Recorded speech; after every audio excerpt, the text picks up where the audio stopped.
Hello there. Alright, so in this tutorial, I will show you how to fix those black pads on your Quest avatar. This is specifically for when you're converting a VRoid to work in VRChat for the Quest platform or iOS, I guess. Alright, so I recommend doing the first steps you can inside of VRoid because that is going to be the easiest for you to do.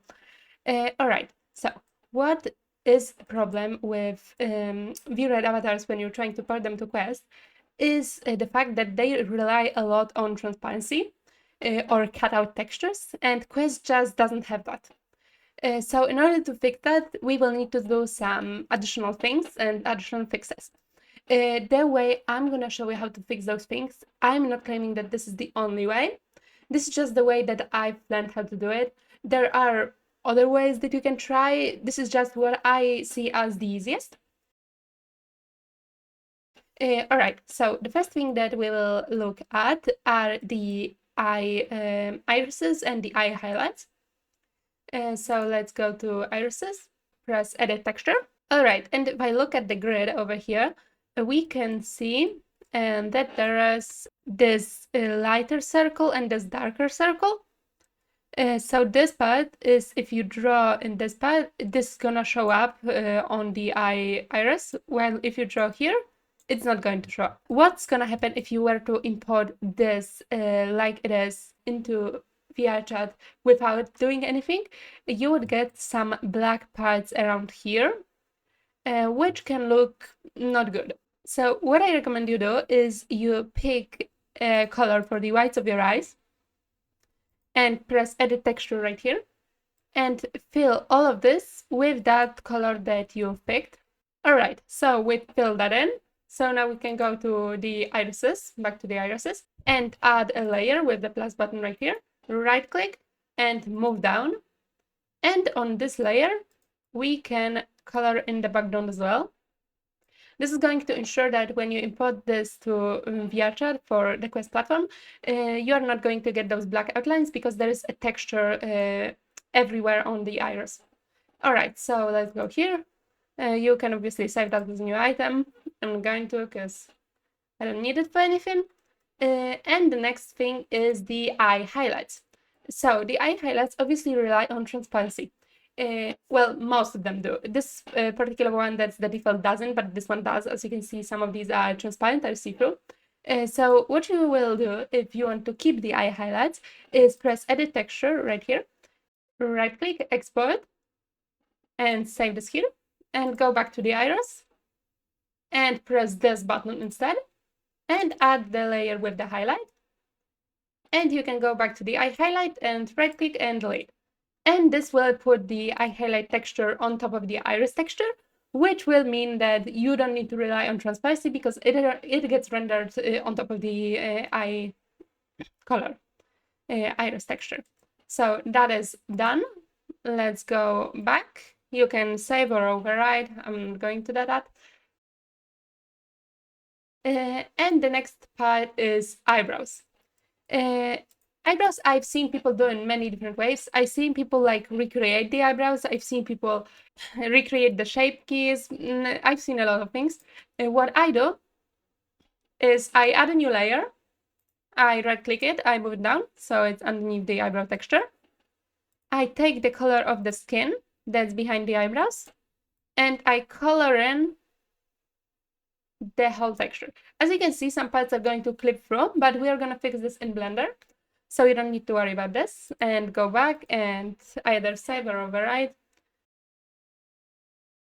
And the next parts that we need to worry about are the face details. So things like these right here and those right here. So what you will do is go to skin right here and edit texture and add a new layer and pick like a neon color that's very easily visible.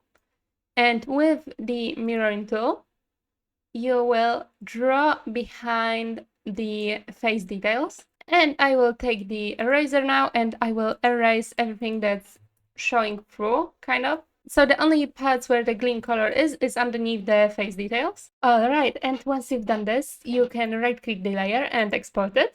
and close this. You do not need to save here. And go to the eyelids, the eyeliner, eyelashes if you're using those, and press Edit Texture, and right-click, Export. Alright, and once you've exported all of the face dealer textures, you can go ahead and right-click and delete. And here, eyelids, right-click and delete, and the eyelashes as well if you're using those. And now you will need to import the layers that you had, so the layer with the green stuff, the separate layers for the eyelids, the eyelashes and everything, and you will need to morph them to fit the green spaces. I do that in Ibis Paint on my phone. You can do that in any other editing app that you're familiar with, photo editing app. I'm gonna put over a time lapse of me doing that in Ibis Paint. And later on, you would go to Skin, and you would delete this layer. And here, right-click and import. And you will pick the finished face layer. You can save or override, doesn't matter. And right here, you will go to Export and Export as VRM. Here in the Reduce Polygons sections, you will tick the Edit Hair Cross Section button. For most hairstyles, this isn't going to change anything that much, but it's going to significantly reduce polygons, which is very good, and this is exactly what we want. So if you can, tick this box. And you can mess with those sliders however you wish. You can increase them, you can do whatever, because basically we need to get as little polygons as possible for performance on Quest. Alright, and I recommend not reducing materials here. I recommend doing that in Blender. I will show you how. The only thing that matters are the required boxes, so the title and the creator. Everything else doesn't matter because when you convert it to a VX, it's gonna disappear anyways. Alright, and now it's time to open Blender. So open a new general file and import your VRM. If you're not sure how to import VRMs to Blender, you will need an add-on for this. I show you how to install all of the add-ons in the PC version of this tutorial. This is just for the Quest fixes, so I don't focus much on like how to install things and everything. Alright, and as always, go here, go to cuts, unofficial cuts of course, and go to Fix MMD Model. And what you will do now is go to Other Options and Separate by Materials. This is this first option right here. I will hide this with an N. And here you will expand the armature so it shows every single mesh underneath. And here we're going to need to do some fixes for the clothing and everything else that isn't on the face that we haven't fixed yet. However, the first thing that I will do is fix the eyebrows. So I'm going to hide everything that isn't the eyebrow with the eye right here. I will hide the armature as well. And I will click the eyebrows and go to edit mode. And if I zoom in, we can see how the eyebrow texture is looking. So mine isn't symmetrical. That's because I used the sliders on the export. So they made the eyebrows not symmetrical, but that doesn't matter because what we need to do is select those vertices at the bottom and click delete on your keyboard and click vertices. Basically, you need to delete as many vertices as you can without destroying the eyebrow texture.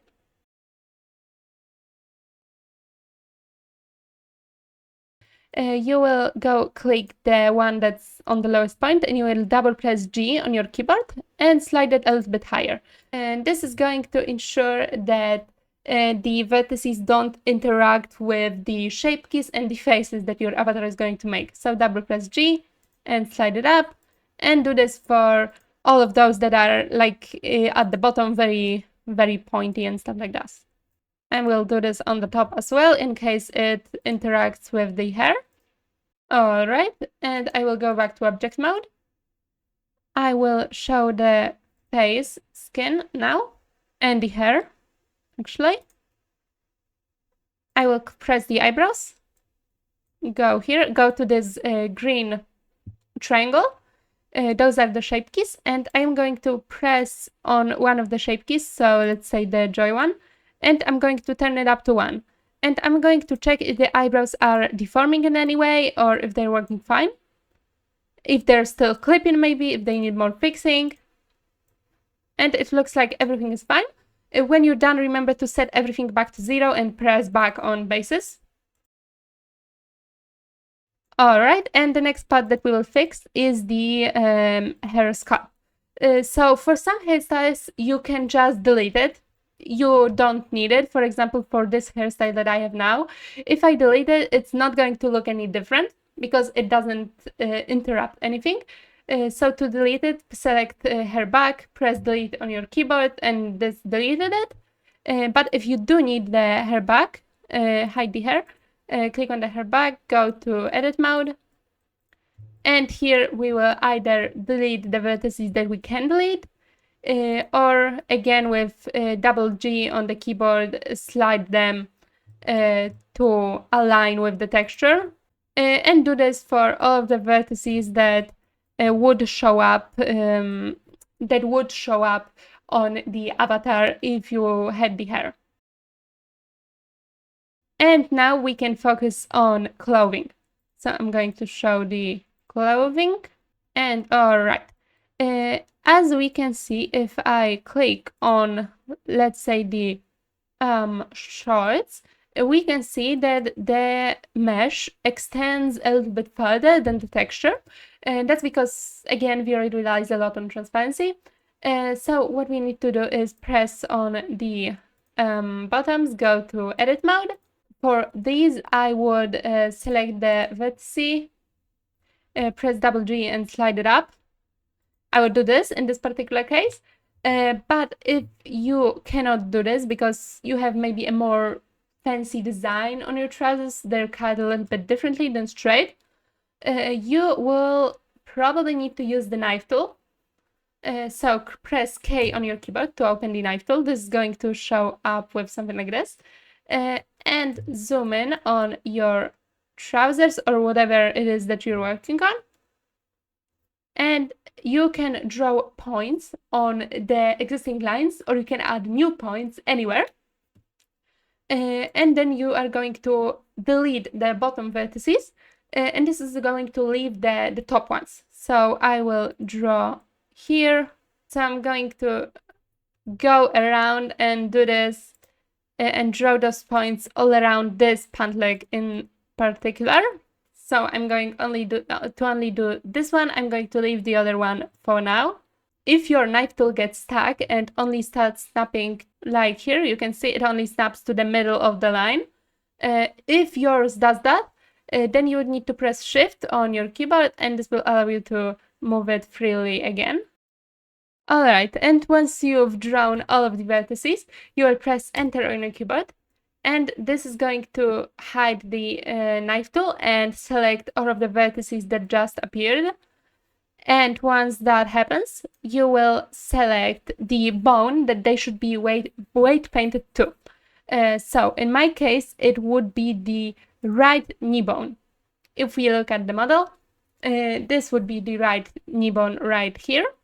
And we would press Assign to assign the weights of the now drawn vertices to the right knee bone. And I will select the other ones, and I'm going to delete them. And do the same for the other pant leg. However, in this case, we would use the left knee bone. Alright, and I'm going to go back to object mode, and I will do the same thing for the shirt. So top, edit mode, I'm going to hide the pants because this is going to be easier for me. And if your shoes require that, you would do that for shoes as well. Sometimes it may be more tricky than other times, so just save yourself some time in the day and just patiently do all of this. And remember, of course, to do backups of your file in case Blender crashes or something happens. It's always safer to have a backup. So go to File and Save As. Just have multiple backups in case something happens, in case something crashes, in case something doesn't work. It's always safer to have your file backed up multiple times. All right, and when you are done doing all the clothing, go back to object mode, of course, and show all of the body. And I will show the armature as well. And click N to show up this menu. Go to cats, unofficial, of course, and go to quick access at the top and press join all meshes. There you go. And now do the usual, which is the visamis. So A, O, and I, create, and go to eye tracking, select your eye bones, and rotate eye bones. There you go, eye bones have been rotated. And you can, of course, go to the material combiner. If you don't know how to install the material combiner, refer to my PC video. Everything is shown there. And here you can just combine everything, because for Quest, if less materials, the better. So just save Atlas 2. And you don't need to worry about transparency being on separate layers, because you're not using any transparency. And I will name it body. All right. And once this is finished, our avatar is basically fully done. I will just quickly go back to the armature, and this is just a cosmetic fix that I do because I found the shoulder bones to be a little bit not nice, I suppose. I just like them when they're straight better. All right, and we will go back to object mode. I will show the body again. And this should be everything. So let's go to File, Export, FBX this time, and scroll down. For the Apply Scaling, select it to FBX All. Press Apply Transforms right here. Deselect Animation, expand Armature, and deselect Leaf Bones, and export. And now you could go into Unity, import your model there, and set up the shader to be a Quest compatible one. I will show you what shaders those are. Alright, and once you have everything in Unity set up for your avatar, if you're not sure how to do it, refer to my PC version of the tutorial. I show everything step by step there. You will need to set your shader. So click on your material and go to shader right here, and go to VRChat, mobile, and from here you can select, I believe, 4 different shaders, which is Toon Standard, which is the newest shader. It has the most options. You can select Toonlet, you can select Standard Light, and you can select Matte Couplet. You may have problems with other shaders because they were meant more for words than avatars, and the VRChat SDK can throw you an error if you're trying to upload an avatar for Quest with those shaders.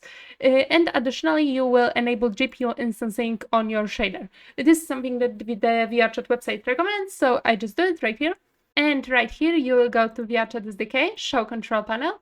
It will probably ask you to log in, auto-fix the issues right here. Those warnings I showed you how to fix in the PC version of this tutorial, so if you want to fix them, just go refer to that tutorial. Here you will go to Content Manager, and you will copy the ID of the PC version of this avatar after you uploaded it. So upload the PC version of this avatar and copy the ID. Close the window, click on your avatar in the hierarchy, and at the bottom, you will see the pipeline manager, and in the blueprint ID, you will need to paste the avatar ID and press attach. It will ask you to save the scene, so I will save it. And now go back to the control panel and go to Builder. And as you can see, it showed the information of the PC version of this avatar, which is what we want. And in the platform here, you will need to select Android. If Android is grayed out for you, and you cannot select it, go to File, Build Settings, Android, and here you should see a button that says Download, and it will either take you to a website to download the Android build support from, or it will take you to the Unity Hub, and you can download Android build support from there, and optionally iOS if you want to upload your avatar for iOS as well. Alright, and once you downloaded that, go to the control panel, right here in the platform, deselect Windows and select Android, and this is going to ask you to confirm, so press that. And once you have successfully switched to the Android platform, you can press build and publish. And this is going to publish your avatar. Of course, press OK right here. And this is going to publish your avatar. And if you were to use VRChat, you would have the avatar accessible on the Quest platform. Alright, so that is all. I hope that this tutorial was helpful, and I hope that you were able to convert your VRoid to Quest and make it look semi-good. If you have any questions, feel free to leave them in the description. I will answer if I can.